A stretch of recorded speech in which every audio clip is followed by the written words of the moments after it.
Hi friends, welcome to Chennimalai family. வாங்க, இப்போ எண்ணெய் காஞ்சிடுச்சு. கடுகு போட்டுக்கலாம். கடுகு பொரிச்சிடுது. பொரிஞ்சிடுச்சு. கொஞ்சம் ஒரு 2 பச்சை மிளகாய் போட்டுக்கலாம்.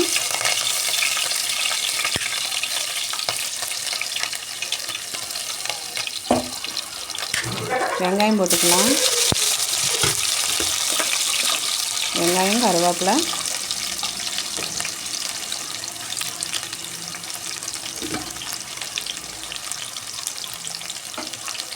ஈரல் வறுவல் தான் இப்போ செய்ய போகிறேன். ஈரல் வறுவல் செஞ்சுக்கலாம். நல்லா வதக்கி விட்டுக்கணும்.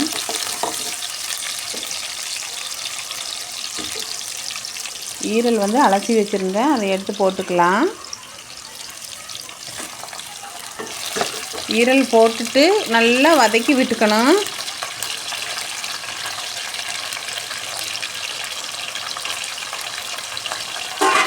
அரை கிலோ எடுத்திருக்கேன். கல்லீரலும் ஆவியரலும் சேர்ந்து அரை கிலோ சிக்கன் ஈரல். சிக்கனில் ஈரல் வாங்கிட்டு வந்தோம். நல்லா வதக்கி விட்டுட்டு கொஞ்சம் உப்பு போட்டுக்கலாம். ஒரு அரை ஸ்பூன் மிளகாய்த்தூள், அரை ஸ்பூன் மஞ்சள்தூள் இதெல்லாம் போட்டு நல்லா கிளறி விட்டுட்டு ஒரு 5 மினிட்ஸாவது இப்படி கிளறி விட்டுட்டே இருக்கணும். அதில் இருக்கிற தண்ணியிலையே கொஞ்சம் வேகணும். பின்னதான் தண்ணி நிறைய ஊற்றணும். இப்படியே 5 மினிட்ஸ் வேகட்டும். இப்போ வெந்துருச்சு. கொஞ்சம் பாருங்கள் எவ்வளோ தண்ணி இருக்குன்ட்டு.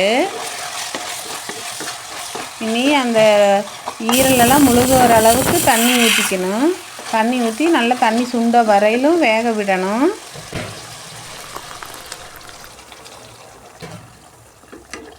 நல்லா ஒரு திருப்பி விட்டுட்டு வேகட்டும்.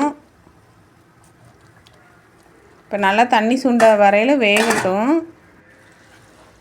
நல்லா வெந்துருச்சு. நான் வந்து பெப்பர் போட்டிருக்கிறேன். லாஸ்ட்டில் பெப்பர் போட்டேன் ஃப்ரெண்ட்ஸ். அது வந்து வீடியோ எடுக்காமல் விட்டுட்டேன், சார்ஜர் இல்லாதனால. நீங்கள் போட்டுக்கோங்க, பெப்பர் போட்டுக்கோங்க.